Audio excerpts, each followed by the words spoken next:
దేవునికి మహిమ కలుగును గాక. ఆమేన్. పరిశుద్ధ గ్రంథం నుండి వాక్య భాగాన్ని ధ్యానం చేసుకుందాం. ప్రకటన గ్రంథం 22వ అధ్యాయము 12వ వచనాన్ని చదువుకుందాం. ఇదిగో త్వరగా వచ్చుచున్నాను, వాని క్రియలు చెప్పున ప్రతి వానికిచ్చుటకు నేను సిద్ధపరిచిన జీతము నా యొద్ద ఉన్నది. ప్రార్థన చేసుకుందాం. మహాగణుడ, మహోన్నతుడ, సర్వాధికారి, సర్వకృపానిధివైన దేవా, నీకే స్తుతులు స్తోత్రాలు చెల్లిస్తున్నామయ్యా. గడిచిన దినములన్నీ కూడా నీ కృప వలన, దయ వలన సజీవులుగా ఉంచి నీ పరిశుద్ధమైన సన్నిధిలో నిన్ను ఆరాధించే, గణపరిచే, స్తుతించే యోగ్యత, ధన్యత మాకు ఇచ్చినందుకు నీకే వందనాలు ప్రభువా. ప్రాముఖ్యమైన వాక్య భాగంలోకి వెళ్ళిచుండగా మాతో అందరితో మాట్లాడండి. వినగలిగే చెవులు, గ్రంథిగల హృదయాలు మా అందరికీ దయచేయండి. లూదియా హృదయం ఏ రీతికైతే తెరిచారో మా హృదయాలు కూడా మీరే తెరవండి తండ్రి. ఈ మాటలు మా హృదయంలో భద్రపరుచుకోవడానికి, శ్రద్ధగా నీ మాటలు విని ప్రభా దీవెనలు పొందడానికి మీరే మాకు సహాయం చేయమని ఈ ఆరాధనని చేతులుగా అప్పగిస్తూ నీకే మహిమ గంత చెల్లులాగున జరిగించమని సహాయం చేయమని వేడుకొంచు ఈ ప్రార్థన అంగీకరించమని ప్రభు అయిన యేసుక్రీస్తు పరిశుద్ధమైన నామను బట్టి మిక్కిలి వినయంతో అడిగి వేడుకొంచున్నాం తండ్రి. ఆమేన్. అందరికీ వందనాలు. దేవుని మహాకృపను బట్టి దేవాది దేవుడు మరి యొక్క పునరుద్ధాన దినాన్ని మనం జరుపుకోవడానికి దేవుడు ఎంతో గొప్ప భాగ్యాన్ని ఇచ్చాడు. ఈ 2024 సంవత్సరంలో ఎన్నో నెలలో ఉన్నామండి. మనం చివరి 12వ నెలలో ఉన్నాం. ఈ చివరి నెల వరకు కూడా చాలామంది మనతో లేరు. మన కళ్ళ ముందే అనేక మంది ఈ లోకాన్ని విడిచిన వారిగా, బలహీనులుగా, రోగులుగా ఉన్నవారిని మనం చూసాం. కానీ దేవుడు ఎందుకు మనల్ని ప్రత్యేకంగా ఆయన ప్రేమ, ఆయన కృప మనపై ఉంచి ఈ రీతిగా ఉంచాడంటే అది మన గొప్ప ధన్యత. వెళ్ళిపోయిన వారికంటే, బలహీనులైన వారికంటే మనం గొప్పవారు ఏమీ కాదండి. కానీ దేవుని సంకల్పం ఏదో మన పట్ల ఉంది. దేవుని ఉద్దేశం ఏదో ఉంది. అందుగురించే దేవుడు ఇంకా మనల్ని సజీవులుగా ఉంచాడు. దేవునికి మహిమ కలుగును గాక. ఆమేన్. చదువుకున్న వాక్య భాగం చూస్తే ప్రకటన గ్రంథం 22వ అధ్యాయం 12వ వచనంలో ఏం చెప్తా ఉన్నాడు చూడండి. ఇదిగో త్వరగా వచ్చుచున్నాను, వాని క్రియ చెప్పున ప్రతి వానికి ఇచ్చుటకు నేను సిద్ధపరిచిన జీతము నా యొద్ద ఉన్నది అని చెప్తా ఉన్నాడు. ఆయన త్వరగా వచ్చుచున్నాడు అని చెప్తా ఉన్నాడు. అని వాని క్రియలు చెప్పున ప్రతి వానికి ఇచ్చుటకు జీతం అనేది ఏం చేస్తున్నాడంటే ఆయన సిద్ధము చేస్తూ ఉన్నాడు. మన కొరకు ఆయన ఏం చేస్తున్నాడండి? జీతమును సిద్ధపరుస్తూ ఉన్నాడు. ఆయన ప్రతి ఒక్కరికి కూడా ఆయన ఏం చేస్తాడంట? జీతం అనేది ఇస్తాడు. దీన్ని బట్టి క్రియల చెప్పున, అంటే నీ క్రియలు, నీవు నడిచే నడవడిక, నీ ప్రవర్తన, నీ జీవితాన్ని బట్టి మనకేముంటుంది? జీతం అనేది ఉంటుంది. దేవుడు ఆయన పరమందున ఉండి మన కొరకు మన క్రియలు చెప్పున మన జీతాన్ని సిద్ధపరుస్తున్నాడు. చూడండి, మనం ఆలోచన చేస్తే నువ్వు ఒక్కొక్క కూలి పనికి వెళ్ళొచ్చు, డ్యూటీకి వెళ్ళొచ్చు, ఉద్యోగానికి వెళ్ళొచ్చు, ఏదైనా పనికి వెళ్ళొచ్చు. నువ్వు వెళ్ళినప్పుడు అక్కడ యజమాని కానీ, బాస్ కానీ నెలకరు వచ్చినప్పుడు నీకేం సిద్ధం చేస్తాడో చెప్పనమ్మా? జీతం అనేది సిద్ధం చేస్తాడు. ఎందువల్ల? నువ్వు అక్కడ ఉద్యోగం చేసావు, జాబ్ చేసావు, డ్యూటీ చేసావు, పని చేసావు. ఆ పనిని బట్టి నీకు జీతం అనేది అక్కడ యజమానుడు సిద్ధము చేసి నీకు ఇవ్వడం జరుగుతుంది. అలాగే దేవునిలో కూడా నువ్వు ఏ రీతిగా పని చేస్తున్నావు, ఏ రీతిగా నువ్వు సిద్ధపడుతున్నావు, ఏ రీతిగా నువ్వు దేవుని పట్ల, దేవుని కార్యక్రమం పట్ల నువ్వు కార్యక్రమాల్లో పాలు పంపులు పొందుతున్నావు. దానికి కూడా జీతం అనేది ఉంటుందండి.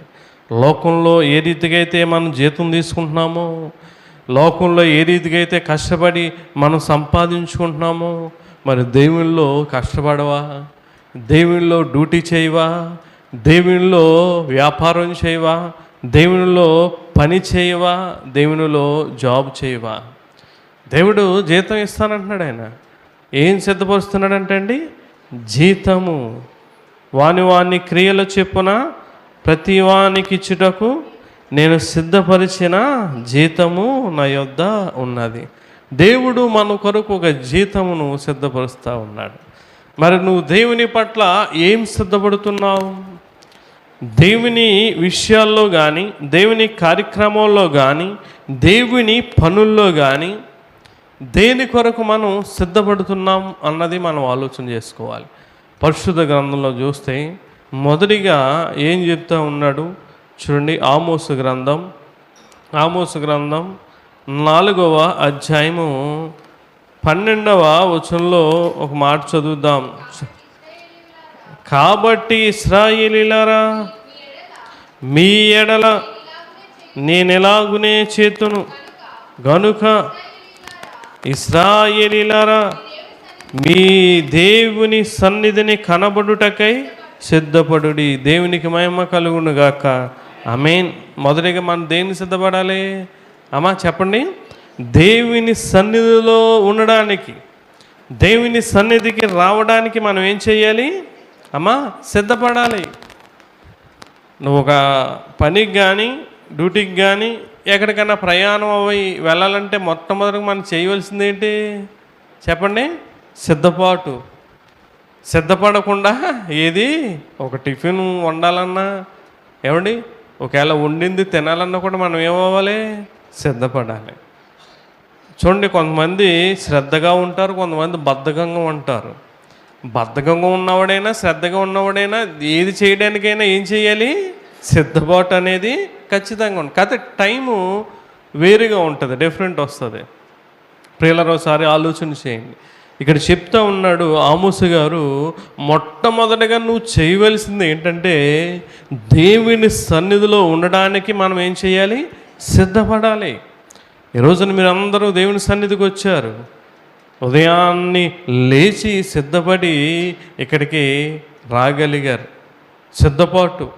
చాలామంది రాలేదు. అంటే వారికి ఏం లేదు ఏం లేదు, సిద్ధపాటు లేదు. వారికి వేరే సిద్ధపాటు. పెళ్ళిళ్ళకి పోయారు, ఫంక్షన్లు పోయారు, లేదా డ్యూటీలు పోయారు, పనులకు పోయారు, ఎక్కడ పోయారో రకరకాల సిద్ధపాట్లు ఈ రోజున ఉంటా ఉన్నాయి. గుర్తుపెట్టుకో, నువ్వు దేన్ని బట్టి దేవుడు నీకు జీతాన్ని ఇస్తాడండి. మొట్టమొదటి మనం చేయవలసిన పని ఏంటంటే దేవుని సన్నిధిలో మనం ఉండడానికి సిద్ధపడాలని. ఈ రోజున దేవుని సన్నిధికి రావడానికి సిద్ధపడుతున్నావా?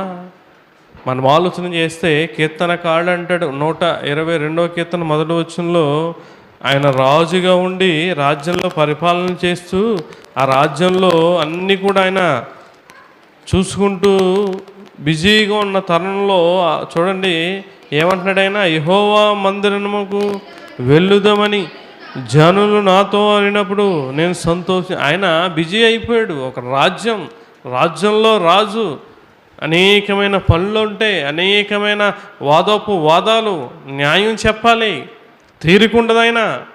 చూడండి, మన సీఎం గారికి తీరికుంటుందా? ఏమండి, ప్రైమ్ మినిస్టర్ కానీ ఎవరికి కూడా తీరిక అనేది ఉండదు. అటువంటి సమయంలో ఆయన దేవుని మందిరాన్ని మర్చిపోయేటప్పుడు జనులు వెళ్ళి ఏమనివారంట? అయ్యా, దేవుని సన్నిధికి వెళదాం రండి అని అనగా నేను ఏమైపోయాడంట? సంతోషం. వెంటనే వెళ్ళిపోయి రాజవస్త్రాలు తీసేసి సిద్ధపడిపోయి ఎక్కడికి వెళ్ళిపోయేవాడు? దేవుని సన్నిధికి వచ్చేసేవాడు. మొట్టమొదటిగా క్రైస్తవుల్లో సిద్ధపడి దేనికి ఉండాలంటే దేవుని సన్నిధికి రావడానికండి. నువ్వు దేవుని సన్నిధికి సిద్ధపడి వస్తున్నావు అంటే ఎవరి దగ్గరికి వస్తున్నట్టు అమ్మా? దేవుని దగ్గరికి వస్తున్నట్టే. పరిగెత్తుకుని జక్కయ్య ఎవరి దగ్గరికి వచ్చాడు? దేవుని దగ్గర. దేవుడు ఎవరి దగ్గరికి వెళ్ళాడు? బోల్డ్ మంది ఉన్నారు ఆయనతో, వేల మంది ఉన్నారు ఆయనతో. ఆయన మీద పడిపోతున్నారు, ఆయన అంగీ లాగేస్తున్నారు. అయ్యా మాకు ఇబ్బందులు ఉన్నాయి, అప్పులు ఉన్నాయి, స్వస్థపరచు అని ఆయన్ని పట్టుకుని వేధించేస్తున్నారు. కానీ ఎవరిని కూడా ఆయన పట్టించుకోలేదు. అందరూ అవసరాలు బట్టి, వారి అక్కర్లు బట్టి, వారి ఇబ్బందులు బట్టి వచ్చేవారే. ఆయన కోసం వెళ్ళినవాడు ఒకే ఒక్కడండి. ఎవరు? జక్కయ్య. అందుకే ఆయన ఎవరి దగ్గరికి వెళ్ళాడు? జక్కయ్య దగ్గరికి వెళ్ళాడు. ఈరోజు నువ్వు సిద్ధపడి దేవుని దగ్గరికి వస్తే, దేవుని సన్నిధికి వస్తే దేవుడు నీ దగ్గరికి వస్తాడండి ప్రియుల. సిద్ధపాటు. అదే 23వ కీర్తన చివరి వచనంలో 6వ వచనంలో ఏమంటాడు ఆయన? కీర్తన గ్రంథం 23వ కీర్తన చూడండి. నేను బ్రతుకు దినములన్నీ కృపాక్షేమములే నా వెంట వచ్చును, చిరకాలము యెహోవా మందిరములో నేను నివాసము చేసేదను. ఏమంటున్నాడు ఆయన? చిరకాలము యెహోవా మందిరములో అంటే నేను సిద్ధపడతాను. నేను సిద్ధపడి చిరకాలము, నేను బ్రతికినంత కాలం ఎక్కడ ఉంటాను? దేవుని సన్నిధిలో ఉంటాను అంటాడు. మనం ఎక్కడ ఉండాలనుకుంటాం? ఒకసారి ఆలోచన చేయండి. ఏదైనా సెలవు వస్తే, ఏదన్నా వస్తే ఎక్కడ ఉండాలనుకుంటాం అండి? నీకు ఏదైనా తీరిక ఉన్నప్పుడు, ఏదైనా రోజు ఖాళీగా ఉన్నప్పుడు నువ్వు దేవుని మందిరానికి వచ్చేవారిగా ఉండాలి. దేవుని సన్నిధిలో ప్రార్థించుకునేవారిగా ఉండాలండి. దేవుని దగ్గరికి రావడానికి మనం సిద్ధపడాలి. దావీదు గారు చెప్తా ఉన్నాను, నేను బ్రతుకు దినములన్నీ కృపాక్షేమములే నా కృపాక్షేమం. క్షేమం అనేది ఎప్పుడు వస్తుందంటే మనం దేవుని సన్నిధికి సిద్ధపడి వచ్చినప్పుడు. అంతే తప్ప ఎక్కడికెక్కడికో సిద్ధపడి వెళ్తాం, ఊరుకు ముందు వెళ్ళిపోతాం. పెళ్ళిళ్ళంటే 2 రోజులకు ముందు వెళ్ళిపోతాం. కార్యక్రమాలంటే ఏవో అంటే ఎప్పుడెప్పుడో వెళ్ళిపోతాం.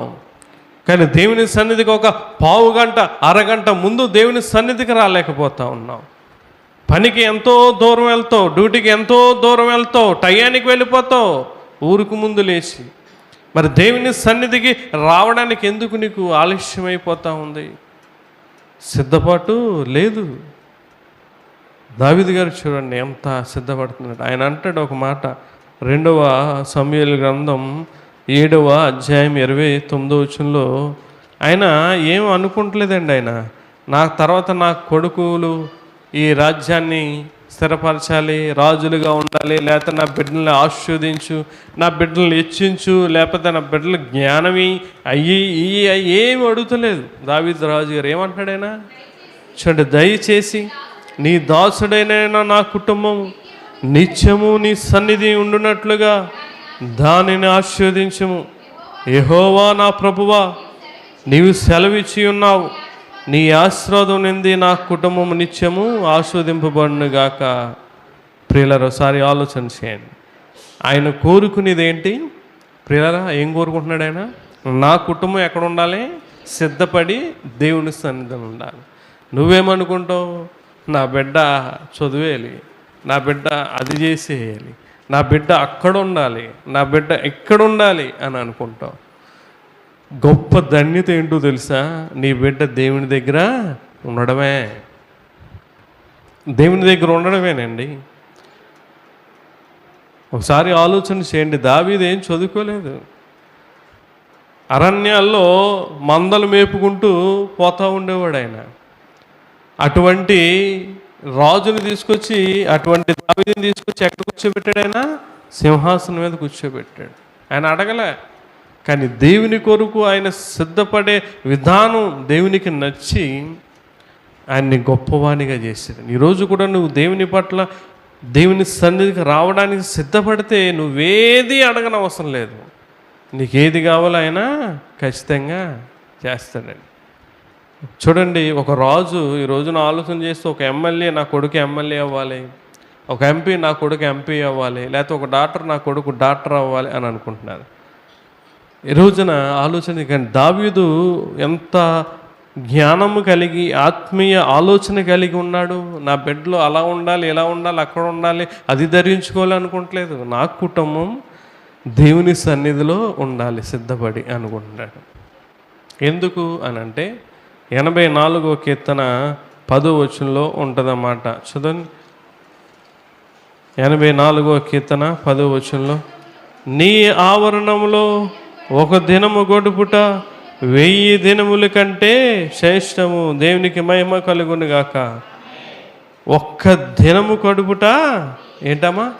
శ్రేష్టం. అంటే దేవుని సన్నిధిలో ఉండడం అనేది ఏంటది? శ్రేష్టం. నీ జీవితానికి ఒక శ్రేష్టం అనేది ఉండాలి, ఒక ధన్యత, ఒక విలువ అనేది ఉండాలంటే ఏం చేయాలి? మనం దేవుని సన్నిధికి సిద్ధపడి రావాలి. ఇప్పుడు మన క్రిస్మస్ నెలలోకి అడుగుపెట్టాం. ఏం సిద్ధం చేసుకుంటాం చెప్పండి అమ్మా, చెప్పండి. బిజీ అయిపోతారు ఇప్పుడు అందరూ కూడా. ఏంటి సామాన్లు అమ్మేవాళ్ళు తెగ తిరిగేస్తూ ఉంటారు. దానికి కారణం ఏంటి?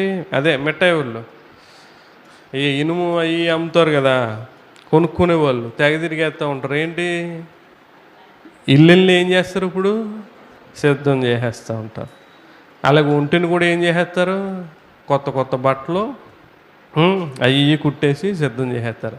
ఇంటిని సిద్ధం చేసేస్తాం, బయట రంగులు వేసేస్తాం, ఏమండి ఒంటిని సిద్ధం చేసేస్తాం. అలాగే తిండిని కూడా ఏం చేసేస్తాం చెప్పండి? పండగ వచ్చినప్పుడు ఏం చేసేస్తాం? సిద్ధం చేసేస్తాం. ఆత్మీయ జీవితంలో మాత్రం దేనికి మనం సిద్ధపడడానికి ఇష్టపడం.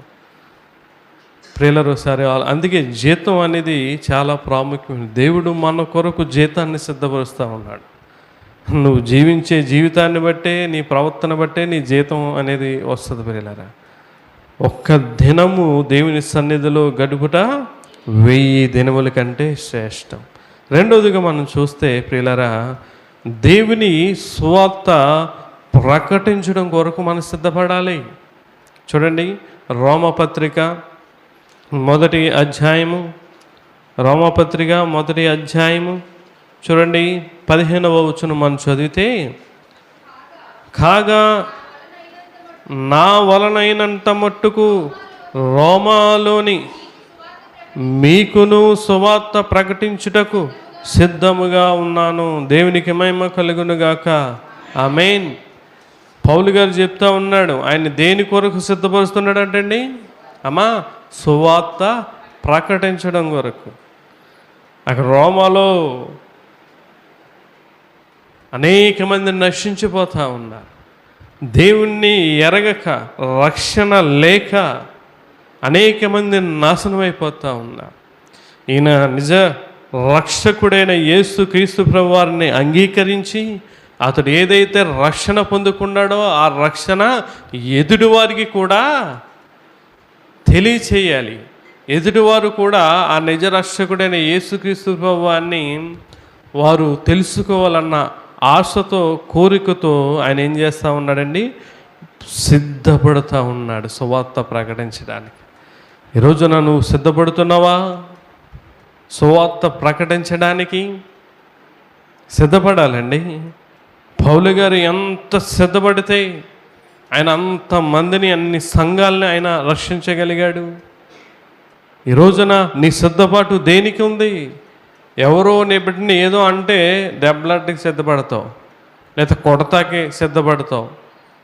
ఈ రోజున రకరకాలుగా ఈ రోజున సిద్ధపాట్లు కనబడుతూ ఉన్నాయండి క్రైస్తవుల్లో.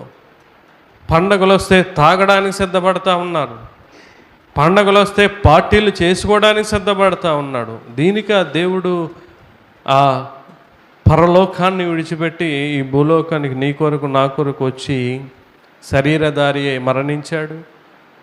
ప్రియులారా, ఒకసారి ఆలోచన చేయండి. నువ్వు సిద్ధపడవలసింది రెండవదిగా దేని కొరకమ్మా? దేవుని సువార్తను ప్రకటించడం కొరకు సిద్ధపడాలి. ఒక విషయాన్ని ఆలోచన చేస్తే, సమర స్త్రీ యేసుక్రీస్తు ప్రభువారు సమర స్త్రీతో మాట్లాడిన తర్వాత ఆమె ఏమి చేసిందో తెలుసా? చదువుదాం. యోహాను సువార్త 4వ అధ్యాయము 28వ వచనం మనం చదివితే చూడండి, ఆ స్త్రీ తన కొండను విడిచిపెట్టి ఊరిలోనికి వెళ్ళి, మీరు వచ్చి నేను చేసినవన్నీ నాతో చెప్పినా మనుష్యుని చూడిడి, ఈయన క్రీస్తుగాడా అని ఆ ఊరి వారితో చెప్పాను. ప్రియుల చూడండి, దేవుడు ఆమెతో మాట్లాడినప్పుడు ఆమె పాపాన్ని విడిచిపెట్టుకుంది. కొండ అనగా పాపం. కొండ అడ్డు పెట్టుకుని, కొండ వంక పెట్టుకుని ఆమె పాపం చేయడానికి వెళ్ళేది. చాలామంది అలాగే ఏదో ఒకటి అడ్డు పెట్టుకుని పాపం చేయడానికి వెళ్తూ ఉంటారు.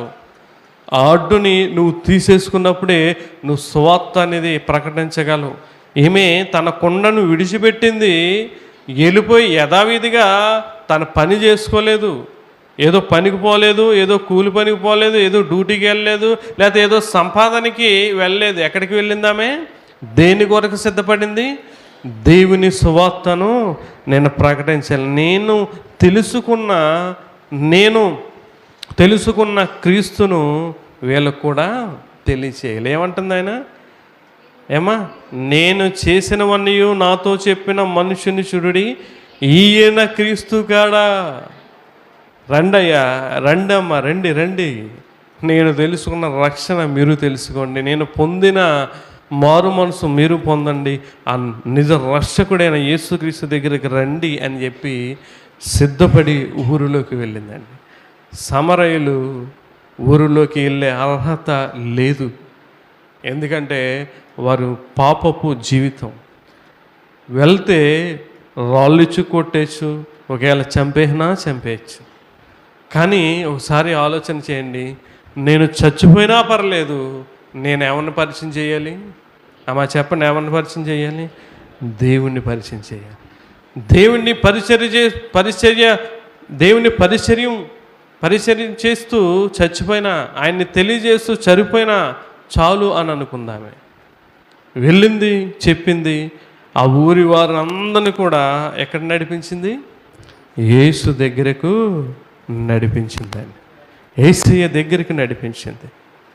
అదే అంటాడు పౌలు గారు, ఆయన సువార్త ప్రకటించడానికి ప్రాణం కూడా ఆయన లెక్క చేయలేదంటాడు. చూడండి, మొదటి తెస్సలోనికి పత్రిక 2వ అధ్యాయము, మొదటి తెస్సలోనికి పత్రిక 2వ అధ్యాయము 8వ వచనం మనం చదివితే చూడండి, మీరు మాకు బహు ప్రియులై ఉంటిరి గనుక మీ యందు విశేషపేక్ష గలవారమై దేవుని సువార్తను మాత్రమే కాక, చూడండి, మా ప్రాణములను కూడా మీకు ఇచ్చుటకు సిద్ధపడి ఉంటిమి.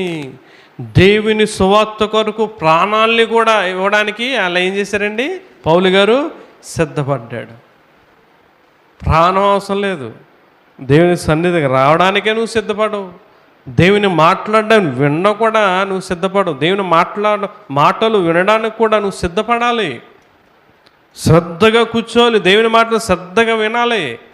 సిద్ధపాటు లేకపోతే పక్క ఇటు అటు, లేకపోతే సెల్ ఫోన్ చూసుకోవడం, బయటికి వెళ్ళి రావడం, లోపల రావడం, ఇదే ఉంటుంది.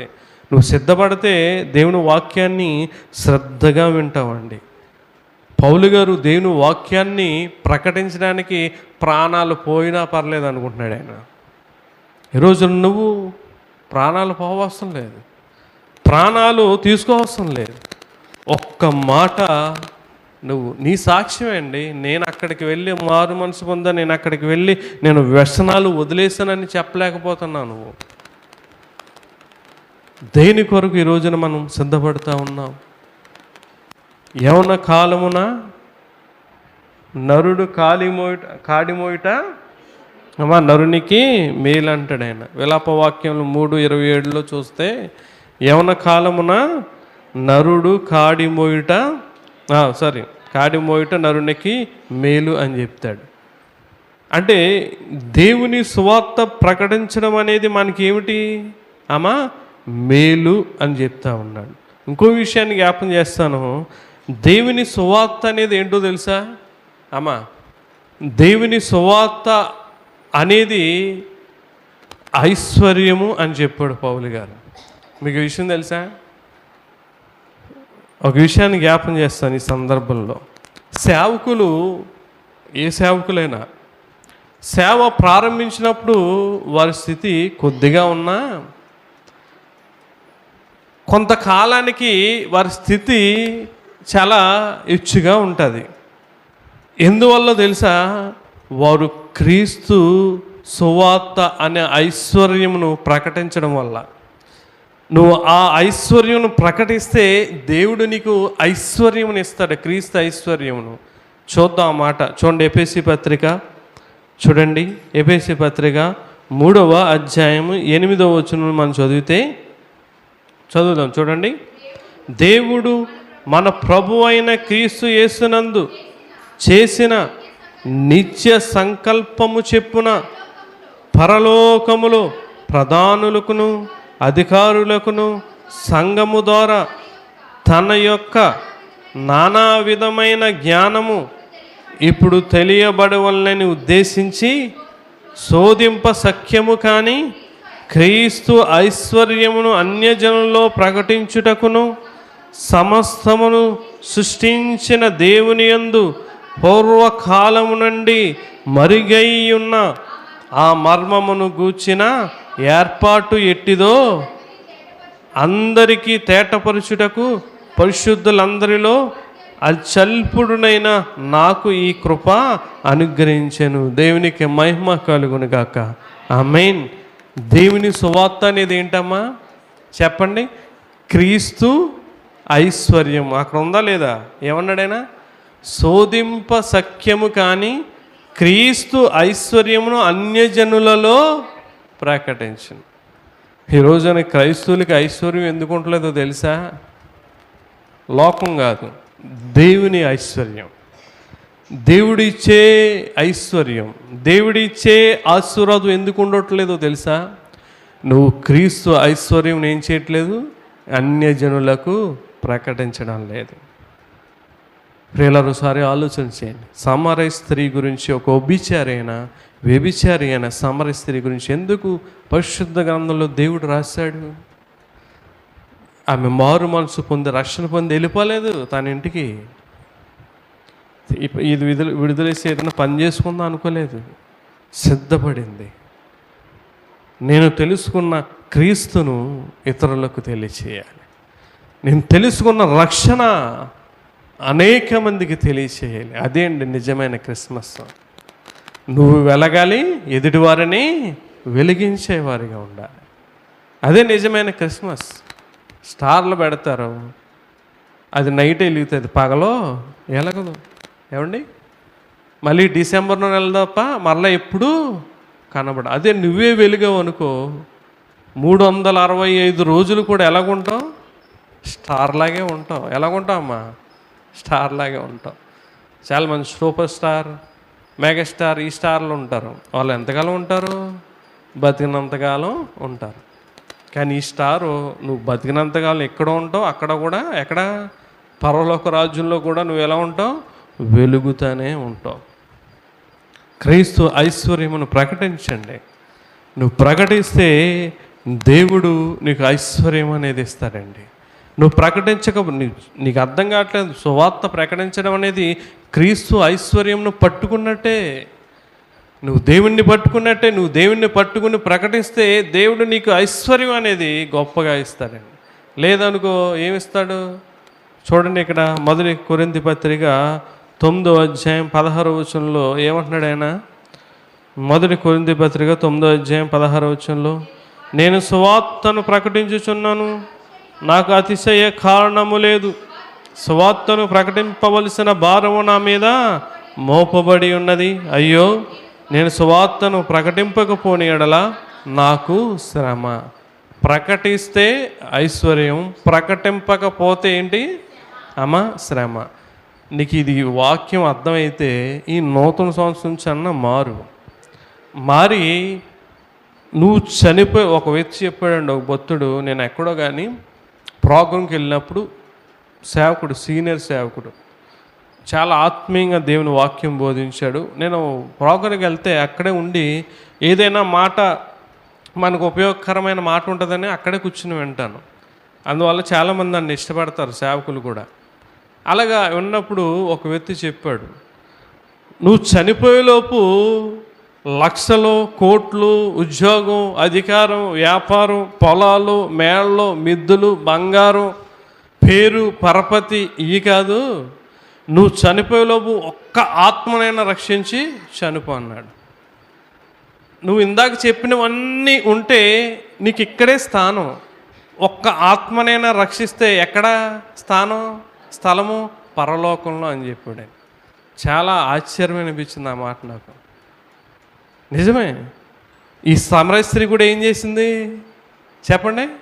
ఆమె రక్షణ పొందింది, ఆ ఊరి వారిని కూడా రక్షణలోనికి తెచ్చింది. ప్రియులారా, దేవుని సువార్తను ప్రకటించడానికి సిద్ధపడాలి. మూడోదిగా మనం చూస్తే దేవుని రాజ్యం కొరకు మనం సిద్ధపడాలి. మత్తయి సువార్త చూడండి 25వ అధ్యాయంలో ఇక్కడ పైన మనం వివరిస్తాను. 10 మంది కన్యకలు ఉంటారు. 5 బుద్ధి గలవారు, 5 బుద్ధి లేనివారు. ఇందులో బుద్ధి లేని వారేమో సిద్ధుల్లో నూనె తీసుకుని రాలేదు సిద్ధపడి. బుద్ధి గలవారు ఏం చేశారండి? సిద్ధుల్లో నూనె తీసుకుని వచ్చేసారు. ఎందుకంటే వారు అంచనా, ఇది అయ్యేలోపు పెళ్లి కుమారుడు వచ్చేస్తాడు, వెళ్ళిపోతాం, మళ్ళీ బోరు ఎందుకు మనకి. చాలామంది బైబిల్ కూడా తెచ్చుకోవట్లేదు. దేనికి? లేక బోరు ఎందుకు, సెల్ ఫోన్లో ఉంది కదా ఇలా చూసేద్దాం. ఏమండి? బుద్ధి లేని కన్నికలండి. చాలామంది దేవునికి బియ్యం కూడా తీసుకురావడానికి సిగ్గు. నవ్వుతారు, బియ్యం పట్టుకుని వెళ్తాం, సిగ్గా. దేవుని దగ్గర రావడానికి, దేవుని దగ్గర తేవడానికి సిగ్గా. ఆనాడు గొల్లలో జ్ఞానులు ఎన్ని రోజులు ప్రయాణం చేసి మోసుకుని తెచ్చారండి కానుకలు. ఏం తెచ్చారు? బంగారము, సాంబ్రాణి. ఈరోజున సిగ్గు వచ్చేస్తామండి. సిగ్గుపడిపోయారు బుద్ధి లేని కన్యకలు. మొత్తం స్టైల్గా ఒక దివిటట్టుకు వెళ్దాం అని వచ్చేసారు. తీర చూస్తే పెళ్లి కుమారుడు ఏమయ్యాడు? ఆలస్యం చేశాడు. వారి దివిటీలు ఏమైపోతున్నాయి? ఆరిపోతా. సిద్ధపడిన వారు వెళ్ళారా? ఎవరు వెళ్ళారు? సిద్ధపడిన వారే వెళ్ళారు. చూడండి, ఇక్కడ మనం చూస్తే 45వ వచనం నుంచి మనం చూస్తే చూడండి.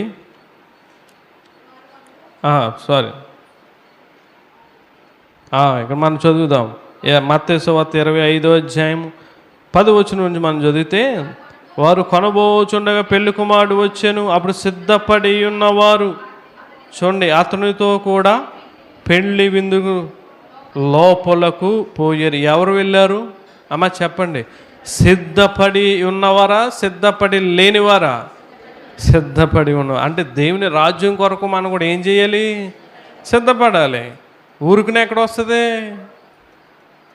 ఈ రోజున చాలా ఈజీ అయిపోయింది. ఆన్లైన్ షాపింగ్ వచ్చింది. ఏమండి? ఏ బట్ట అయినా ఏదైనా చీపురుతో సుద్దా ఎక్కడికి వెళ్ళాలి మనం? ఇది వరకు షాపుకో ఎక్కడికో సిద్ధపడి వెళ్ళి తెచ్చుకోవాలి. ఇప్పుడు ఏం వచ్చేసింది? ఆన్లైన్ షాపింగ్ వచ్చింది. సెల్ ఫోన్లో ఎలా ఆర్డర్ పెడితే ఎక్కడికి వచ్చేస్తుంది? డోర్ డెలివరీ, ఇంటికి వచ్చేస్తుంది. ఈ రోజున అదే అనుకుంటున్నారు, ఇది ఈ ఆన్లైన్ లాగా పరలోక రాజ్యం కూడా ఊరకనే వచ్చేస్తుంది అనుకుంటున్నారు. దానికి ఏమీ యాప్ లేదండి. యాప్ ఏం లేదు. ఇలా కొట్టగా నువ్వు ప్లేసు అది సెలెక్ట్ చేసుకోవడానికి, స్థలం చూసుకోవడానికి అక్కడ ఏముండదు. ఇటువంటి వచ్చి మనుషుల్లో బద్ధకాన్ని పెంచేస్తుంది. చక్కగా ఫ్యామిలీ ఎక్కడికి వెళ్ళేవారు? పండగ వస్తే షాపింగ్కి వెళ్ళేవారు. సరదాగా వెళ్ళి ఏదో సంవత్సరంకి ఒకసారైనా వెళ్ళి తిరిగి ఏదో షాపింగ్ చేసుకుని తినొచ్చేవారు. ఇప్పుడు ఏం లేదు, సెల్ ఫోన్ పట్టుకుని ఇలా నొక్కేస్తున్నారు అంతే. ఒకవేళ సైజ్ సరిపోతే 7 రోజులు ఇస్తాడు, 1 రోజులు రిటర్న్ పెడేస్తున్నావు. నువ్వు కూడా సిద్ధపడిపోతే ఆ గేడి దాకా వెళ్తావు. దేవుడు ఏమంటాడు? రిటర్న్ బటన్ నొక్కుతాడు. ఎక్కడికి వచ్చేస్తావు? మళ్ళీ చచ్చినట్టు అలాగెళ్ళి ఆ పాతాళంలో పడిపోతాను, నరకంలో. దేవుని రాజ్యం ఊరికనే రాదండి, సిద్ధపడాలి. ఒక వ్యక్తిని మీకు చూపిస్తాను. మార్కు సువార్త చూడండి 15వ అధ్యాయము. ఇతను దేవుని రాజ్యం కొరకు, దేవుని కొరకు ఎదురు చూస్తూ ఉన్నాడంట. చూడండి 43వ వచనం మనం చదివితే చూడండి, గనుక సాయంకాలం అయినప్పుడు చూడండి అరిమతయ్య యేసేపు తెగించి పిలాతునొద్దకు వెళ్ళి యేసు దేహము తనకిమ్మని అడిగాను. అతడు చూడండి ఘనత వహించిన యొక్క సభ్యుడై దేవుని రాజ్యము కొరకు ఎదురు చూచువాడు. దేవునికి మహిమ కలుగునుగాక. ఆమేన్. ఎవరికి, దేని కొరకు ఎదురు చూస్తున్నాడండి? పరలోక రాజ్యం. దేవుని పిలుపు ఎప్పుడు వస్తుంది నాకు? దేవుడు నన్ను ఎప్పుడు పిలుచుకుంటాడు? నేను ఇప్పుడు దేవుని రాజ్యంలోకి వెళ్ళాలి. ఆ సుందరమైన ఆ పట్టణాన్ని నేను ఎప్పుడు చూడాలి? దేవుడు నాకు ఎప్పుడు ఆ పరలోక రాజ్యాన్ని ఇస్తాడని చెప్పి ఏం చేస్తున్నాడంట? ఎదురు చూస్తూ ఉన్నాడంట. మనం ఏం చూస్తాం? ఎప్పుడు ముగింతారా? వెళ్తా చికెన్ పట్టుకెళ్దామా, మటన్ పట్టుకెళ్దామా, ఏం వండుకుందాం, ఏం తెప్పించుకుందాం, ఏ సిద్ధపాట్లు మంచిదే ఉండాలి. కానీ మొట్టమొదట మనకు ఉండవలసింది ఆత్మీయమైన సిద్ధపాటు ఉండాలండి. ఇది లేకుండా నువ్వు శరీరానుసారంగా ఇదేది సిద్ధపడినా నీకు అది ప్రయోజనకరంగా ఉండదు. ఇవెత్తు చూడండి, అరిమిత యేసేపు దేవుని రాజ్యము కొరకు ఎదురు చూస్తూ ఉన్నాడు. అదే అంటారు, ఎక్కువగా చదివిస్తారు మన అయ్యగారు. మత్తయి సువార్త 6:33 మనం చదివితే ఏమని రాయబడి ఉంది? కాబట్టి ఆయన రాజ్యమును నీతిని మొదట వెదకుడి, అప్పుడు అవన్నీ. మనం దేవుని రాజ్యం కొరకు, నీతి కొరకు వెతికితే మనకి ఏది కావాలో అన్నీ కూడా దేవుడు ఏం చేస్తాడంట? అనుగ్రహిస్తాడంట. నువ్వు నమ్ముతావా?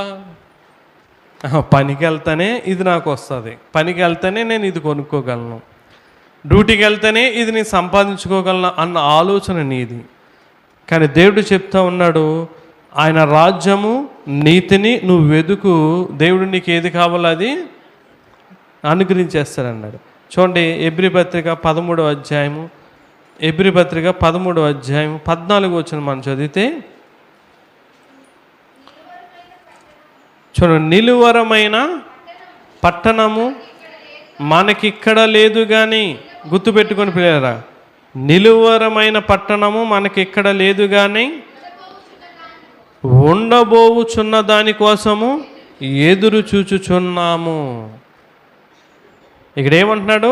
నిలువరమైన పట్టణము మనకిక్కడ లేదు. మనం నిలిచే స్థలము కాదు ఇది. మనం ఎంత సంపాదించుకున్నా, ఎంత వేసుకున్నా, ఎన్ని మేడలు కట్టినా, మిద్దెలు కట్టినా, పొలాలు కొన్నా, ఏంటి బంగారం ఉన్నా, ఎంత ఉన్నా, ఏది ఉన్నా సరే మనది ఇది కాదు. మనం ఎవరు? పరదేశులం. పాట పాడతాం కదా, పరదేశులము. పాడకూడదులేండి, మళ్ళీ అదొక సెంటిమెంట్లు ఎక్కువైపోతున్నాయి మనకి. ఇక్కడ అంటున్నాడు ఆయన, నిలువరమైన పట్టణము మనకిక్కడ లేదు, కానీ ఉండబోచున్న దాని కొరకు ఏం చేయాలి? మనం సిద్ధపడాలి, ఎదురు చూడాలి. దేవుని రాజ్యం కొరకు మూడోదిగా నువ్వేం చేయాలమ్మా? సిద్ధపడాలి. ఒక మాట అంటాడు ఆయన, మత్తయి సువార్త 24వ అధ్యాయము, మత్తయి సువార్త 24:44 ఏమంటాడు తెలుసా? చూడండి, మీరనుకొనని గడియలో మనుష్య కుమారుడు వచ్చును గనుకొని మీరు సిద్ధముగా ఉండండి. దేవుడు ఎలా వస్తాడంట? అనుకోని గడియలలో, తెలియని క్షణంలో, అర్ధరాత్రి కావచ్చు, పగలు కావచ్చు, మధ్యాహ్నం కావచ్చు, సాయంత్రం కావచ్చు, ఎప్పుడైనా సరే అనుకోని గడియల్లో మనుష్య కుమారుడు వస్తూ ఉంటా. కనుక ఏమంటున్నాడు ఆయన? సిద్ధముగా ఉండండి. మూడోదిగా దేని కొరకు సిద్ధపడాలమ్మా? దేవుని రాజ్యం కొరకు సిద్ధపడాలి. చివరిగా ప్రియులారా చూడండి, మనము దేవునికి ఇచ్చుట విషయంలో కూడా సిద్ధముగా ఉండాలి. చూడండి, 2వ కొరింథీ పత్రిక 8వ అధ్యాయము 12వ మనం చదివితే చూడండి, ఏమంటున్నాడు ఆయన? మొదట ఒకడు సిద్ధమైన మనస్సు కలిగి ఉంటే శక్తికి మించి కాదు, కానీ కలిమి కొలదియే ఇచ్చినది ప్రీతికరము అని చెప్తా ఉన్నాడు. చివరిగా దేని కొరకు మనం సిద్ధపడాలమ్మా? చెప్పండి. ఇప్పుడు ఈ మెసేజ్ అవ్వగానే ఏం చేస్తారు? కానుకలు పడతారు. కానుకలు పట్టినప్పుడు నువ్వేం చేస్తావు? చెప్పండి, ఏం చేయాలి? సిద్ధంగా ఉండాలి. నీ దగ్గరకు వచ్చినప్పుడు ఇలా తొడుముకోవడం కాదు. ఏం చేయాలి? ముందే సిద్ధముగా ఉండాలి. రేపు పెళ్ళికి వెళ్తావండి, లేదా బర్త్డే ఫంక్షన్కి వెళ్తావు, మెచ్యూర్ ఫంక్షన్కి వెళ్తావు, ఏమనుకుంటావు? భార్యాభర్తలు ఇద్దరు ఆలోచించి రేపు అక్కడికి వెళ్ళాలి కదా, ఎంత కట్నం పెట్టమంటావు అని అడుగుతావు అడగవా? వెళ్ళిపోయి ఇలాగ చేతిలో నుంచి ఎంత వస్తే అంత 1000 వస్తాయి 2000 వస్తాయి అని ఇలా తీసేస్తావా? తీవు కదా. వాళ్ళు నీకు ఏదైనా కార్యక్రమానికి వచ్చి వాళ్ళు ఎంత ఇట్టారో చూసి ఆ బుక్ తీసి అందులో నెతికి వాళ్ళ పేరు ఉందా, పేరు లేకపోతే ఎంత కొంత ఇట్టేద్దాం, పేరు పెట్టి ఉంటే వాళ్ళు ఎంత ఎడితే అంతే పెడదాం. ఇటువంటి ఆలోచన మనిషి ఆలోచనలు. కానీ దేనికైనా సరే సిద్ధపాటు. రేపు పెళ్ళికి వెళ్ళాలన్నా దేనికి వెళ్ళాలన్నా వెళ్ళి ఇంత పెడదాం అన్న ఆలోచన చేసుకుని అది మళ్ళీ పరసలో కానీ ఎక్కడైనా సరే పక్కన పెట్టుకుంటావు. మరి దేవునికి ఇచ్చే విషయంలో కూడా నువ్వు సిద్ధపడుతున్నావా? సిద్ధపడాలి కదా. అప్పుడు క్రిస్మస్ కార్యక్రమం వస్తుంది. క్రిస్మస్ కార్యక్రమం అంటే ఆషామాషి కాదు, కాంపిటీషన్. ఇన్ని సంఘాల మధ్య బాగా చెయ్యాలి, చాలా ఖర్చుతో కూడుకుంది. మరి నీ ఆలోచన ఏ రీతిగా ఉంది? సిద్ధపడ్డావా? ఏమంటున్నాడైనా, మొదట ఒకడు సిద్ధమైన మనస్సు, నీకు సిద్ధపడే మనస్సు ఉండాలి. దేవునికి ఇచ్చే సిద్ధపాటు కలిగిన మనస్సు, సిద్ధపడే హృదయం నీకు ఉన్నప్పుడు కింద ఏమంటున్నాడైనా, శక్తికి మించి కాదు కానీ కలిమి కలదియే ఇచ్చినది ప్రీతికరము అంటున్నాడు. నువ్వు దేవునికి సిద్ధపడి ఇచ్చినప్పుడు అది దేవునికి ఎలాగుంటుంది? ప్రీతికరము అంటే అర్థం ఏంటి? ఇష్టమైనది అని అర్థం. ఈ సందర్భంలో ఒక వ్యక్తిని మనం జ్ఞాపం చేసుకుందాం, భేద విధవరాలు. చూడండి, లోకాసు వార్త 21వ అధ్యాయంలో మనం ఆలోచన చేస్తే చూడండి, 21వ అధ్యాయం మొదటి నుంచి మనం చదువుదాం. కానుక పెట్టెలో తమ కానుకలు వేయుచున్న ధనవంతులను ఆయన పారజూచెను. ఒక భేద విధవరాలు 2 కాసులు అందులో వేయుచుండగా చూచి, చూడండి అందరినీ చూస్తున్నాడు. నువ్వు వేసే కానుకను, దేవుడు నీకు ఇచ్చే విలువైన కానుకను దేవుడు చూస్తాడు. గుర్తుపెట్టుకో, నాకు ఎంత విలువిస్తుంది బిడ్డ, నేను ఆ బిడ్డ పట్ల చేసిన కార్యాలు, స్వస్థతలు, అద్భుతాలు చేసిన వారి కుటుంబం పట్ల చేసిన మేళ్ళు, ఆశీర్వాదాలు, దీవెనలు బట్టి నా బిడ్డ నాకు ఎంత విలువైన కానుక ఇస్తున్నారు అని చెప్పి దేవుడు చూస్తాడండి. ఇక్కడ చూస్తున్నాడా లేదా? కానుకలు వేయుచున్న ధనవంతును ఆయన పారజూచెను. ఒక భేద విధవరాలు 2 కాసులు అందులో వేయుచుండగా కూడా ఏం చేస్తున్నాడు? చూశాడు ఆయన. కింద చదివితే, ఈ భేద విధవరాలు అందరికంటే ఎక్కువ వేసినని మీతో నిజంగా చెప్పుచున్నాను. చూడండి, వారందరూ తమకు కలిగిన సమృద్ధిలో కానుకలు వేసిరి కానీ ఈమె తన లేమిలో తనకు కలిగిన జీవనమంతయు వేసినని వారితో చెప్పాను. దేవుని మహిమ కలుగును గాక. అవ ఎంత సిద్ధపడిందండి! మీకు ఈ వాక్యం అర్థమైందా? తనకి ఇంకేమీ లేదు, ఇంటి దగ్గర కానీ బ్యాంకులో కానీ ఎక్కడో కానీ దాచుకున్నది లేదు. తన జీవనం అంతా కూడా ఏం చేసింది? ఎవరికి ఇచ్చింది? దేవునికి. ఇక్కడ రాసిడే లేదా? ఏమన్నాడైనా, తన లేమిలో తనకు కలిగిన జీవనమంతయు. అంటే ఇంటికి వెళ్ళి తినడానికి కానీ, ఒకవేళ ఇంటి దగ్గర ఏమన్నా ఉండడానికి కానీ, ఎవరికన్నా ఇచ్చినట్టు కానీ ఏమీ కూడా ఆమె దగ్గర లేదు.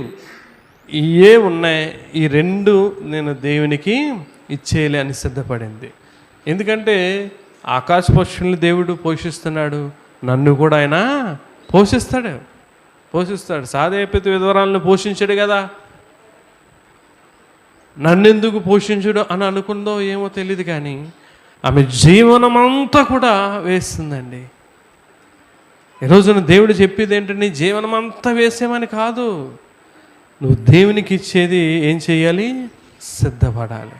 దేవునికి ఇచ్చే విషయంలో జాగ్రత్తగా ఆలోచన చేసుకుని ప్రార్థనాపూర్వకంగా దేవుడు నీకు ఇచ్చే ప్రేరేపణ బట్టి నువ్వేం చేయాలి? సిద్ధపడాలి. బయట మనుషులకి ఇచ్చినట్టుగా, ఏదో బయటికి వెళ్ళి పెళ్ళిళ్ళకి కాట్లి కానుకలు పెట్టినట్టుగా దేవునికి ఇవ్వకూడదండి. నువ్వు ఇచ్చేదాన్ని బట్టే ఎవని వాని క్రియల చెప్పనా సిద్ధపరిచిన జీతము. నువ్వు కూడా దేవుని పట్ల ఏ రీతిగా సిద్ధపడతావో దేవుడు నీకు ఇచ్చే విషయంలో కూడా అదే రీతిగా సిద్ధపడతాడు. గుర్తుపెట్టుకుని ఈమెను చూసి చాలా ఆశ్చర్యం అనిపించింది. ధనవంతులు వారు కొన్న దానిలో వేశారు, కానీ ఈమె మాత్రం తన జీవనం అంతా కూడా వేసిందండి. ఎంతగా సిద్ధపడింది. అరే నేను ఇంటికి వెళ్ళి తినాలి, నాకు ఎవరు పెట్టరు, నేను అడుక్కోలేను, ఎవరి దగ్గరికి వెళ్ళలేను, ఏంటి అని ఇంకేమీ ఆలోచన లేదు. యెహోవా ఈరే, ఆయనే చూచుకొను అనుకుంది, వెళ్ళిపోయింది. అందులో ఆమె 2 కాసులు ఆ జీవనం అంతా కూడా వేసిందండి. కానీ దేవుడు ఆమెను విడిచిపెట్టాడా? విడిచిపెట్టాడు. పిల్లలు, దేవునికి కానుకలు ఇచ్చే విషయంలో సిద్ధపడాలి. నీకు విషయాన్ని జ్ఞాపం చేస్తాను. హెబ్రీ పత్రిక 11వ అధ్యాయం 4వ వచనంలో హేబేలు మనకు కనిపిస్తాడు. కయ్యేని ఇచ్చాడు, హేబేలు ఇచ్చాడు. కానీ ఇక్కడ ఆలోచన చేస్తే 11వ అధ్యాయం 4వ వచనంలో చూడండి, విశ్వాసమును బట్టి హేబేలు కయ్యేని కంటే శ్రేష్టమైన బలి దేవునికి అర్పించెను. దేవునికి మహిమ కలుగును గాక. కయ్యేని కంటే హేబేలు శ్రేష్టమైన కానుక ఇచ్చాడు, శ్రేష్టమైన బలి, శ్రేష్టమైన అర్పణ ఇచ్చాడు. కారణం ఏంటంటే హేబేలు దేవుని కొరకు ఏం చేశాడు? సిద్ధపడ్డాడు. కయ్యేను సిద్ధపడలేదు. ఏమన్నాడు ఆయన? హేబేలు కయ్యేని కంటే శ్రేష్టమైన సిద్ధపాటండి. నీకు విశ్వాసం అనేది ఉంటే దేవునికి ఇవ్వడంలో ఏముంటుంది? సిద్ధపాటు అనేది ఉంటుంది. చాలామంది ఏం చేస్తారంటే ఈ పండగ దినాల్లో ఖర్చును బట్టి, వారి కావలసిన దాన్ని బట్టి అంతా కూడా టాలీ చేసుకొని అందులో దేవునికి మిగిలింది ఇవ్వడానికి ఇష్టపడుతూ ఉంటారు. గుర్తుపెట్టుకో, అది అంత మాత్రం నీకు నష్టాన్ని తీసుకొస్తుంది. ఫస్ట్ ఆఫ్ ఆల్ నువ్వు ఎంత ఇచ్చినా సరే, ఫస్ట్ ఆఫ్ ఆల్ ఏం చేయాలి? మనం దేవునికి సిద్ధపడాలి, తర్వాతే నువ్వు ఏదైనా చూసుకోవాలి.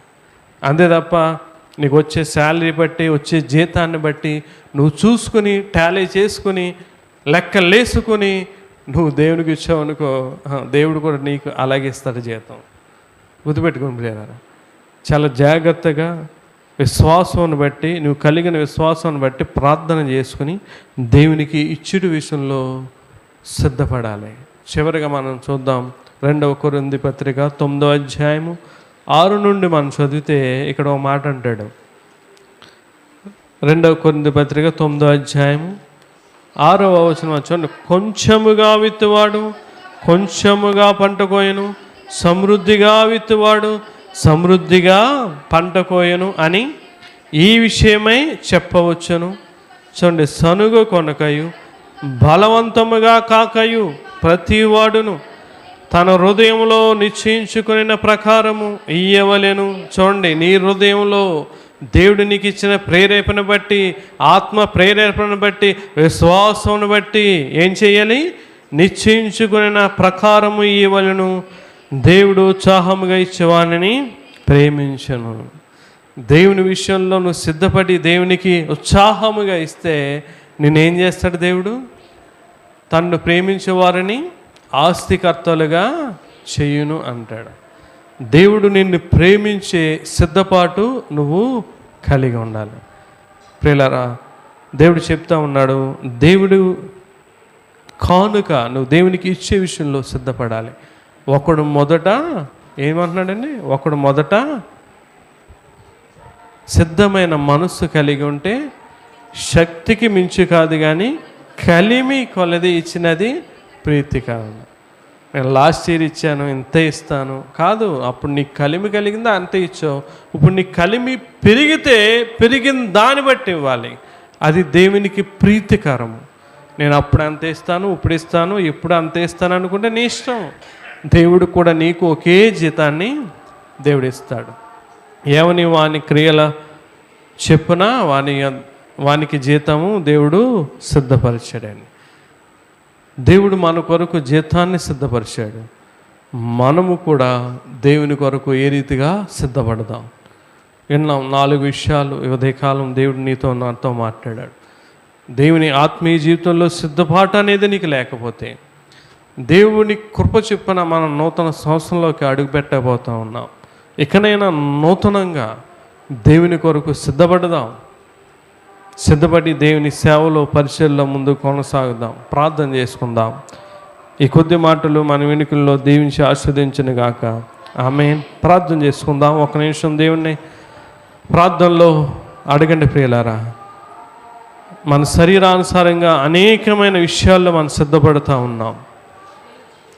మనం ఏదన్నా తినాలన్నా, ఏదన్నా కొనాలన్నా, ఏదన్నా చెయ్యాలన్నా, డ్యూటీకి వెళ్ళాలన్నా, ఉద్యోగానికి వెళ్ళాలన్నా, జాబుకి వెళ్ళాలన్నా, వ్యాపారం చేయాలన్నా, ప్రతి దానికి ప్రయాణానికి వెళ్ళాలన్నా మన శరీరానుసారంగా అనేకమైన వాటిని మనం సిద్ధపడుతున్నామే.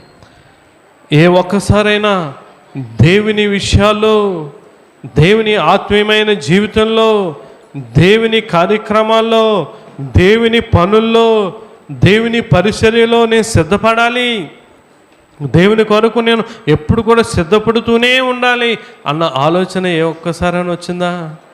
అమ్మ, నీతోనే దేవుడు మాట్లాడుతున్నాడు. దిక్కులు చూడొద్దు, కబుర్లు చెప్పుకోవద్దు. దేవుడు నీతో మాట్లాడుతున్నప్పుడు దేవుని వైపే నీ దృష్టి ఉండాలి తప్ప వేరే వైపు ఉంటే నీ జీతం మారిపోద్ది. నీకు అర్థం కావట్లేదు వాక్యం ఇంకానే. దేవుడు మనకి జీతం ఇవ్వాలనుకుంటున్నాడు. నువ్వు సిద్ధపడే విధానాన్ని బట్టి దేవుడు నీకు జీతం ఇస్తాడండి. దేవుని సన్నిధిలో ఉండడానికి సిద్ధపడదాం. దేవుని సువార్త కొరకు సిద్ధపడదాం, ప్రకటించడం కొరకు. క్రీస్తు ఐశ్వర్యం ప్రకటించాం. దేవుని రాజ్యం కొరకు సిద్ధపడదాం. దేవునికి ఏదైనా కార్యక్రమాలు కానీ, కానుకలు కానీ, దేవునికి ఇవ్వవలసిన వాటి గురించి మనం సిద్ధపడదాం. ప్రార్థన చేసుకుందాం. మహాగణుడ, మహోన్నతుడా, సర్వకృపానిధివైన దేవా, నీకే వందనాలయ్యా. ఈ ఉదయకాలమందు సిద్ధపడుడి అనే అంశం గురించి మాతో మాట్లాడారు. మేము ఇప్పటి వరకు మీ ఆత్మీయమైన జీవితంలో, మా విశ్వాస జీవితంలో వేటి కొరకు మేము సిద్ధపడతలేదేమోనయ్యా. ఇక నుంచి మీ పరిచర్యలో, సేవలో ప్రతి దానికోసం మేము సిద్ధపడి ముందుకు వెళ్ళడానికి మీరే మాకు ఆత్మరూపిగా నడిపించమని సహాయం చేయమని ఈ మాటలు మా అందరి హృదయాల్లో మీరే భద్రపరిచి మేము ఆత్మీయంగా బలపడి నీ విశ్వాస జీవితంలో నూతన సంవత్సరం నుంచి నూతనమైన జీవితాన్ని కలిగి నీ సేవలో వాడబడ్డానికి మీరే మాకు సహాయం చేయమని వేడుకొంచు. ఈ ప్రార్థన అంగీకరించమని ప్రభువైన యేసుక్రీస్తు పరిశుద్ధ నామమును బట్టి మిక్కిలి వినయంతో అడిగి వేడుకొంచున్నాం తండ్రి. ఆమేన్. అందరికీ వందనాలు.